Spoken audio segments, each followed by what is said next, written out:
Megacities. Well, I mean, I think Saskia Sassen's done a lecture in this series, and she writes about the global city. But the megacity is very different to the global city. The global city is very much Paris, London, Tokyo 30 years ago, 25 years ago.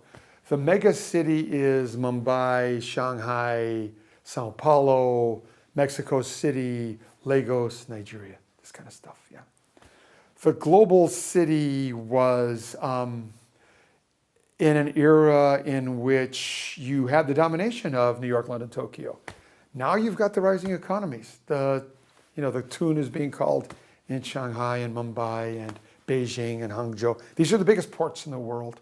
They're much bigger than global cities. Megacities are bigger. They're twice the size of global cities, and they're growing. Global cities somehow work on a slightly more linear model, I think, of urban planning, reproduction. Megacities, on the other hand, are a bit like technological forms of life. But they're more out of control.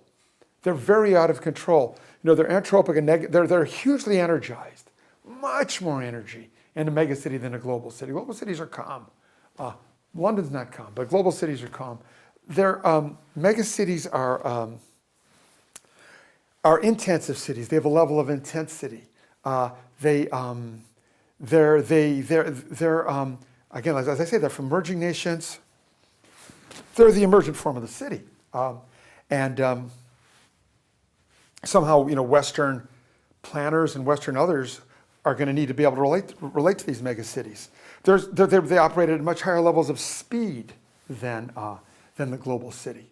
And regulation doesn't work as much. Buildings are torn down faster and built up faster.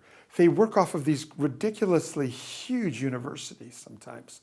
These kind of knowledge sectors, universities of 40 and 50 and 60,000 students, like UAM and UNAM in Mexico City. They're like, the cities are like, the universities are almost like cities themselves. There is a lot of knowledge, big knowledge sector in the megacities. They're not just traditional manufacturing cities. Because Shanghai now has, which is probably the world's #1 megacity, has now, it's basically outsourced a lot of its manufacturing to the periphery. It's a knowledge-intensive city, Shanghai. It's a trade city. There's a big IT sector. So huge education sectors.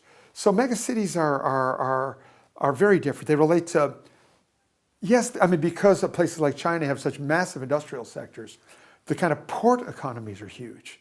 I mean, the port economies in greater Shanghai, Hangzhou, around there, are like twice or 3 times as big as Los Angeles, which is the biggest, outside of Los Angeles, which is the biggest North American port.